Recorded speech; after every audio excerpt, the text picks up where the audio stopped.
আসসালামু আলাইকুম। নতুন একটা রেসিপিতে সবাইকে স্বাগতম। আশা করি সবাই ভালো আছেন। আমিও ভালো আছি আলহামদুলিল্লাহ। অনেকেরই বাসায় দই বানাতে ইচ্ছে করে কিন্তু পারফেক্টভাবে দই জমে না। আর বাইরের দই কিন্তু কিনে এনে আমরা খাই ঠিকই, কিন্তু কতটুকু খাঁটি বা কতটুকু কি করেছে সেটা আসলে আমরা জানি না। অনেক ক্ষেত্রেই দেখি যে খবরে দেখা যায় যে ভালো দই না, ভালো দুধ দেয় না, কত রকম ভেজাল মিশিয়ে করে। সেক্ষেত্রে বাসায় যদি দই তৈরি করা যায় সেটা হবে সবচেয়ে স্বাস্থ্যসম্মত। এজন্য আজকে আপনাদের জন্য দইয়ের একটা রেসিপি নিয়ে এসেছি।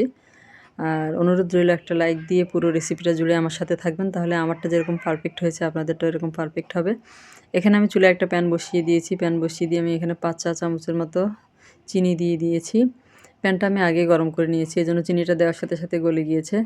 আর সামান্য একটু পানি দিয়ে দিয়েছি। পানি দিয়ে চিনিটাকে খুব ভালো মতো পানির সাথে মিশিয়ে নিব। অর্থাৎ এখানে আমি ক্যারামেলটা তৈরি করে নিব। আর এই যে চিনিটা গলে কালারটা আসা শুরু করেছে। আর এই অবস্থায় কিন্তু চুলার আঁচটা মিডিয়াম লোতে আছে। অবশ্যই মিডিয়াম লোতে রেখেই এই ক্যারামেলটা তৈরি করে নিতে হবে। কোনো অবস্থাতেই হাই হিটে এটা করা যাবে না, সেক্ষেত্রে ক্যারামেলটা পুড়ে যাবে। পুড়ে গিয়ে দইটা খেতে ভালো লাগবে না, তেতো লাগবে। এজন্য মিডিয়াম আছে চুলার পাশে দাঁড়িয়ে থেকেই নেড়ে চেড়ে কাঙ্ক্ষিত যে কালারটা চাচ্ছেন ওই কালার পর্যন্ত ক্যারামেলটা করে নেবেন। আমার কালারটা কিন্তু চলে এসেছে। আমি এর থেকে বেশি গাঢ় কালার করব না। আর এই পর্যায়ে আমি আগে থেকে জাল করে রাখা 1 লিটার গরুর দুধ দিয়ে দিলাম। দিয়ে মিশিয়ে নিয়েছি ক্যারামেলের সাথে। ক্যারামেলটা কিন্তু গলে গিয়েছে, মিশে গিয়েছে দুধের সাথে। আর এই পর্যায়ে দিয়ে দিব আরও 5 চা চামচ 6 চা চামচের মতো চিনি। চিনিটা আপনাদের স্বাদ অনুযায়ী যে যেমন দুধের মধ্যে মিষ্টি খেতে পছন্দ করেন, চাইলে আরও একটু বেশিও দিতে পারবেন, চাইলে আরও কমও দিতে পারবেন। সেটা আপনাদের স্বাদ অনুযায়ী। আমার বাসায় আমরা কিন্তু দুধের মধ্যে মিষ্টিটা একটু কমই পছন্দ করি, সেজন্য আমি একটু কম দিয়েছি।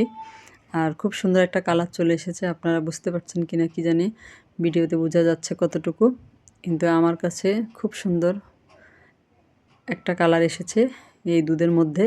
আর এই কালারটাই কিন্তু দধিটা বানানোর পরে দেখা যাবে সুন্দর মতো। আর দইয়ের মধ্যে এরকম একটা কালার আসলে কিন্তু দইটা খেতেও ভালো লাগে। এটা আমি নেড়ে চেড়ে খুব ভালো মতো 4 থেকে 5 মিনিট জাল করে নেব। বেশি সময় জাল করে নেওয়ার দরকার নেই, যেহেতু আমি আগেই জাল করে নিয়েছি। এটা আমি চুলা থেকে নামিয়ে নিয়েছি। আর নেড়ে চেড়ে এটাকে আমি ঠান্ডা করে নিব 4 থেকে 5 মিনিটের মতো। আর অনেকটাই ঠান্ডা হয়ে গিয়েছে। এভাবে নেড়ে চেড়ে ঠান্ডা করে নিতে হবে। কোনো অবস্থায় দুধের মধ্যে সর পড়তে দেওয়া যাবে না। এই পর্যায়ে আমি একটা কাপের মধ্যে প্রায় 3 চা চামচ 4 চা চামচের মতো দুধ নিয়ে নিলাম। আর এর সাথে দিয়ে দিব কর্নফ্লাওয়ার, 2 চা চামচ পরিমাণ কর্নফ্লাওয়ার দিয়ে দিব। আর এই কর্নফ্লাওয়ারটা দেওয়ার কারণে কিন্তু দইটা খুব সুন্দর মতো জমে যাবে, কোনো সমস্যাই হবে না। খুব সুন্দর মতো দইটা জমে যাবে।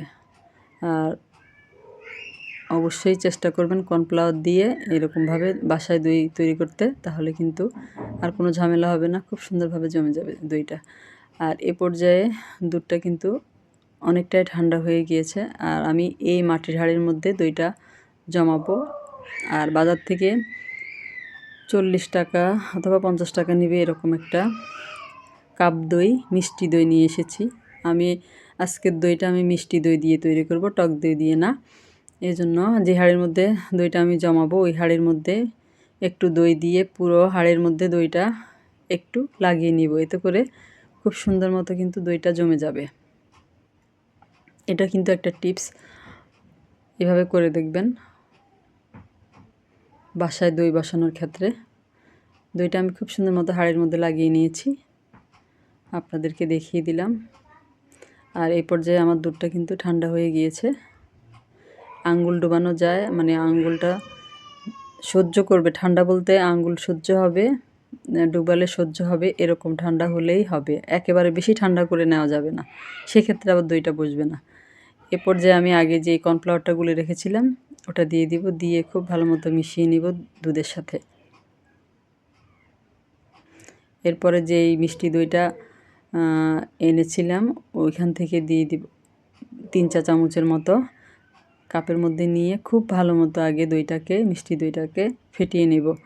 আর ফেটিয়ে নেওয়াটা খুবই জরুরি, তাহলে কিন্তু এটা খুব ভালো সহজেই দুধের সাথে মিশে যাবে। খুব ভালো মতো ফেটিয়ে নেব। আর আপনাদের কাছে একটা লাইক আমি আবারও চেয়ে নিচ্ছি, অবশ্যই একটা লাইক দিবেন। আপনার একটা লাইক আমার ভিডিওটা অনেকের কাছে পৌঁছে দিতে সাহায্য করবে।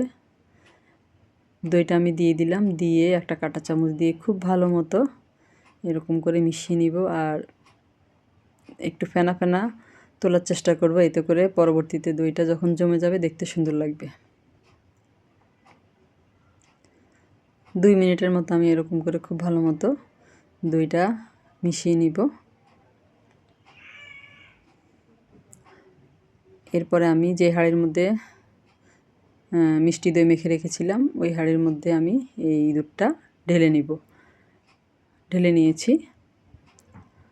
আর এই পর্যায়ে এটা যে ঢাকনা আছে, ঢাকনাটা দিয়ে আমি চাইলে এখানে মোটা কম্বল অথবা লেপ, মোটা কোনো টাওয়েল, আমি এখানে টাওয়েল নিয়েছি, বড় টাওয়েল। টাওয়েলটাকে আমি 2 ভাঁজ করে নিয়েছি। এই টাওয়েলের মধ্যে আমি এই যে এইভাবে করে টাওয়েলটা পেঁচিয়ে নিব। আর এটা একটা গরম জায়গায় রেখে দিব 10 থেকে 12 ঘন্টার জন্য। 12 ঘন্টা পরে আপনাদের কাছে আমি ফিরে আসব। 12 ঘন্টার জন্য এটা আমি রেখে দিব একটা গরম জায়গায়, এতে করে দইটা খুব সুন্দর করে জমে যাবে। আমি 12 ঘন্টা পর আপনাদের সাথে ফিরে আসলাম। আমি কিন্তু এটা ওভারনাইট করেছি, আমি এটা রাত্রে তৈরি করেছিলাম। আর পরের দিন আমি প্রায় 12-14 ঘন্টা পরে আপনাদেরকে দেখাচ্ছি যে আমার দইটা খুব সুন্দর মতো জমে গিয়েছে। এটা এখন আমি ফ্রিজে রেখে দিব, ঢাকনা দিয়ে ঢেকে এটা আমি ফ্রিজে রেখে দিব। ফ্রিজে রেখে দিয়ে 3 ঘন্টা পরে আপনাদেরকে আমি দেখাচ্ছি খুব সুন্দর করে আমার দইটা জমে গিয়েছে। আর দই কিন্তু গরম গরম ভালো লাগে না, ঠান্ডা খেতে ভালো লাগে। এই জন্য দেখেন অনেক সুন্দর করে আমার দইটা জমে গিয়েছে। এই যে অবশ্যই বাসায় একবার ট্রাই করে দেখবেন আর পুরো রেসিপিটা দেখবেন। সবাই অনেক বেশি ভালো থাকবেন। আল্লাহ হাফেজ।